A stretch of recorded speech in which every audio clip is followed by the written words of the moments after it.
So this is my video on quadratics. So quadratics. So I have the base function fx equals x squared. And my transform version is gx equals x in brackets x take away 2 squared plus 3. So first thing I want to talk about is how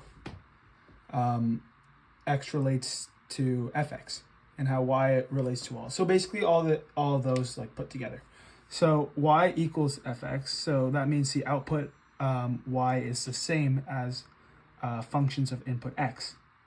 So fx and x. This means that y is a result of using f to x. So if we take a deeper look into this transformed function, you can notice that x take away 2 means that it shifted 2 units right, and 3 means it shifted 2 units up. And I'll put a picture on the voice thread after, so you can see it on a graph. But if you can't see right here, I made a little one right here. So it's shifted 2 and it's 3 up, and it looks like that. So yeah, so that's on a graph. And speaking of graphs, I made a little graph right here for what it would look like here, for what it would look like on a chart. So this is a numerical representation of fx equals x squared first. So -5, 25, -1 to 1, 0 to 0, 1 to 1, and 5 to 25. And then the transformed one, -5 to 58, -1 to 28, 0 to 7, 1 to 4, 5 to 7. I guess you can understand from there how that relates to the shifts and how it shifts right and vertical up with those numbers. Yeah. So now what I want to talk about is the domain of range. So for just the base function, the domain of range is any real numbers. So that's just infinity basically.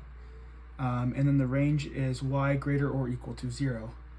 And so that's pretty straightforward. And it's similar with the transformed one, how since it's quadratic, its domain is all real numbers, just as the one before. However, since it's shifted up 3, the range would be y when y is greater or equal to 3. So it can't be anything less. Or over, sorry. Now, the last thing I wanted to talk about here was the inverse.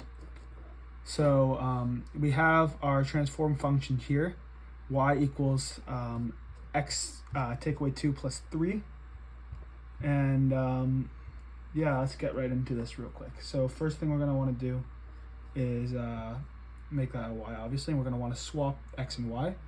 So x, and you can see I've done the work here already. So x equals y take away 2 in brackets plus 3. So I switched that now. Now I want to get rid of this 3, and how do we do that? We bring it over. So we subtract 3 across the equal sign. So now it's left us with x take away 3 equals in brackets y take away 2 squared. Now what do we do? Well, we have to get rid of that squared sign, so we're going to square root it. So we do that to both, and now we're left with a square root of x take away 3 equals y take away 2. I shouldn't be saying take away, sorry. I mean negative, obviously. But then finally that leaves us with y equals square root of x negative 3 plus 2. And I'm going to try to attach that as well to the voice thread that you'll see in my assignment of what that looks like. But yeah, that's basically it for quadratics. Just let me know if I've missed anything. I've tried to get it all in on this piece of paper, but I almost basically ran out of room. So yeah, and I'll also attach the photos as well. Cheers.